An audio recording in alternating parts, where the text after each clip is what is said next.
शांति।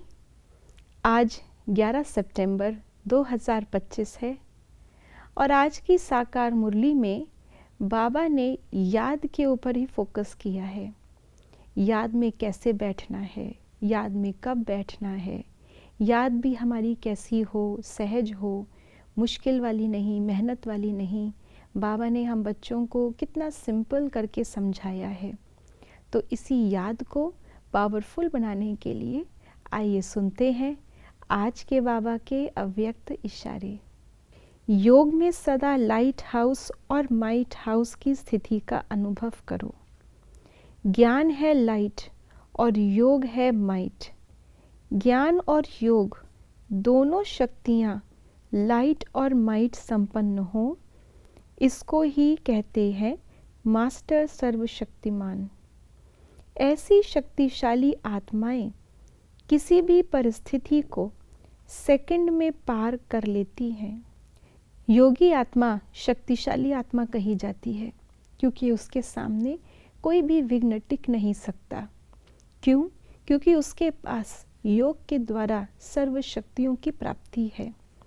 योग से बाबा की शक्तियाँ हमारी बन जाती हैं क्योंकि हमारा योग किसके साथ है? सर्वशक्तिमान के साथ। तो उनके साथ योग लगाने वाला भी मास्टर सर्वशक्तिमान बन जाता है। लेकिन इस योग के अंदर, माइट के अंदर, शक्ति के अंदर बाबा एडिशन करते हैं लाइट का। इसको बाबा ज्ञान कहते हैं। तो जितना जितना हम ज्ञान में तीखे होंगे, लाइट में हम भरपूर होते जाएंगे, उतना ही माइट स्वरूप हमारा बनता जाएगा। क्योंकि ये ज्ञान युक्त योग है, ज्ञान युक्त याद है। इसीलिए गीता में भी कहा गया और बाबा भी मुरलियों में बार बार कहते हैं कि मैं जो हूँ, जैसा हूँ, वैसा जानकर मुझे याद करो। भगवान भगवान तो दुनिया में बहुत सारे भक्त रटते रहते हैं, पुकारते रहते हैं, माला फेरते रहते हैं, राम नाम लेते रहते हैं, लेकिन वो याद क्योंकि लाइट से संपन्न नहीं है, इसीलिए उसमें माइट नहीं आती।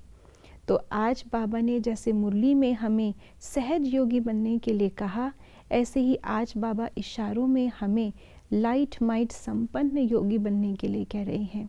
जहाँ लाइट होती है वहाँ पे जो भी अंधकार है वो दूर दूर तक समीप नहीं आता। जंगल में भी अगर लाइट दिखा देते हैं तो जंगली जानवर नहीं आते। तो लाइट अपने आप में शक्ति है और इस लाइट के द्वारा अर्थात ज्ञान के द्वारा जब हम सर्वशक्तिवान के और निकट पहुँचते हैं तो और भी माइट आत्मा में आती है। तो ज्ञान की शक्ति और योग के द्वारा शक्तियों की प्राप्ति, इससे हम आत्मा की लाइट माइट हाउस की स्थिति स्थापित हो पाती है, जो कि हमारी अंतिम पुरुषार्थ की भी स्थिति है और सेवा भी इसी स्थिति से अपने समीपता को, अपनी संपन्नता को प्राप्त करेगी। ओम शांति।